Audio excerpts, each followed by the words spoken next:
श्री गणेशाय नमः. या सुंदर पवित्र अशा चैत्र महिन्यामध्ये आपल्या सर्वांचे हार्दिक स्वागत आहे. चला तर मग आपण चैत्र मास महिन्याचे महत्व काय आहे आणि त्याचा महिमा काय आहे हे जाणून घेऊया. चैत्र मास महिमा दिवस 1 अध्याय 1 यामध्ये आपण गुढीपाडवा आणि नववर्षाची दिव्य कथा ऐकणार आहोत.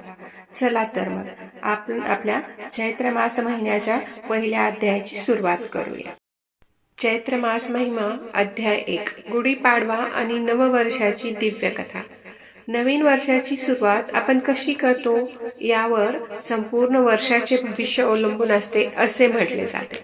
पण तुम्हाला माहिती आहे का, चैत्र शुद्ध प्रतिपदेचा दिवस इतका पवित्र का मानला जातो? गुढीपाडव्याच्या दिवशी गुढी का उभारली जाते? आज आपण जाणून घेऊया या दिवशीची पवित्र आणि प्रेरणादायी कथा. सर्वप्रथम आपण सृष्टी निर्मितीची कथा ऐकूया.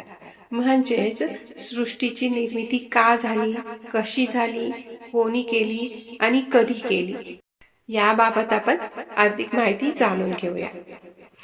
सृष्टी निर्मितीची कथा. पुराणानुसार चैत्र शुद्ध प्रतिपदेच्या दिवशी ब्रह्मदेवाने सृष्टीची निर्मिती सुरू केली. हा दिवस म्हणजेच कालचक्राची सुरुवात मानली जाते. म्हणूनच हा दिवस हिंदू नववर्षाचा पहिला दिवस आहे. ब्रह्मदेवाने प्रथम आकाश, पृथ्वी, जल, अग्नी आणि वायू या पंचमहाभूताची निर्मिती केली. त्यानंतर वनस्पती, प्राणी आणि मानव यांची निर्मिती झाली. त्यामुळे हा दिवस सृष्टीचा आरंभ दिन मानला जातो. आजच्या दिवसाची दुसरी एक कथा विशेष आहे, ती म्हणजे श्रीराम विजयाची कथा. तर चला मग आपण श्रीराम विजयाच्या कथेबद्दल जाणून घेऊया. नेमकी श्रीराम विजयाची कथा काय आहे आणि कशी आहे याबाबत आपण पुढे जाणून घेऊया. दुसरी एक महत्वाची कथा श्रीरामाशी संबंधित आहे. रावणाचा वध करून आणि 14 वर्षाचा वनवास संपवून श्रीराम अयोध्येत परत आले. तो दिवस चैत्र शुद्ध प्रतिपदाच होता असे मानले जाते. अयोध्येतील लोकांनी आनंदाने गुढ्या उभारल्या. विजय, आनंद आणि धर्माच्या स्थापनेचे प्रतीक म्हणून गुढी उभारली गेली. म्हणूनच गुढीपाडवा हा सत्याच्या विजयाचा दिवस आहे.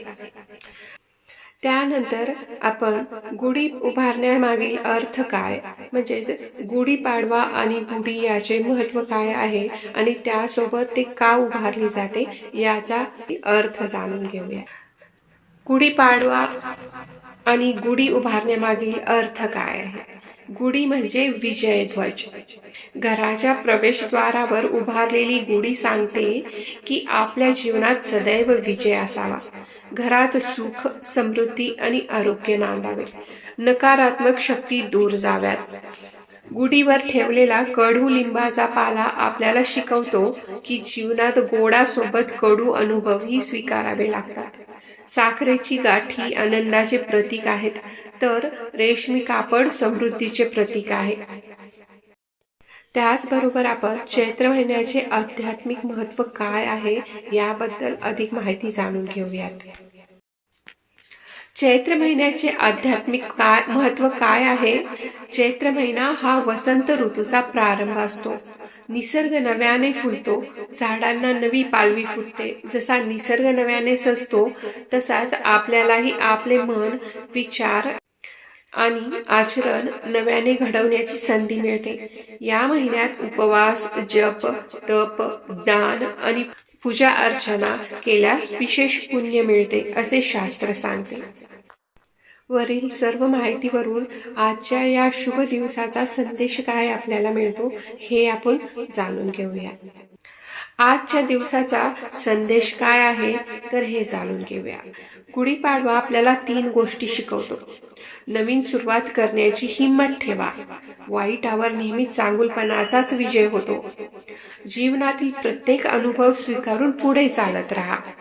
नवीन वर्ष म्हणजे केवळ दिनदर्शिकेचा बदल नाही, तर आपल्या विचारांचा आणि कृतींचा नवा आरंभ आहे. तर या कथेच्या शेवटी आपण समारोपाची प्रार्थना करूया. चला मग आपण सर्वजण एकत्रितपणे ही प्रार्थना करूया. की हे ईश्वरा, या नववर्षात आम्हाला सद्बुद्धी, आरोग्य, आनंद आणि समृद्धी प्रदान करा. आमच्या घरात सदैव सुख शांती नांदू द्या. श्रीराम जय राम, जय जय राम. तुम्हाला ही कथा आवडली असेल तर व्हिडिओला लाईक नक्की करा आणि आपल्या मित्रांबरोबर शेअर करा आणि आमच्या चॅनलला सबस्क्राईब करा. उद्या आपण भेटूया चैत्र मास महिमा अध्याय 2 मध्ये. जय श्रीराम.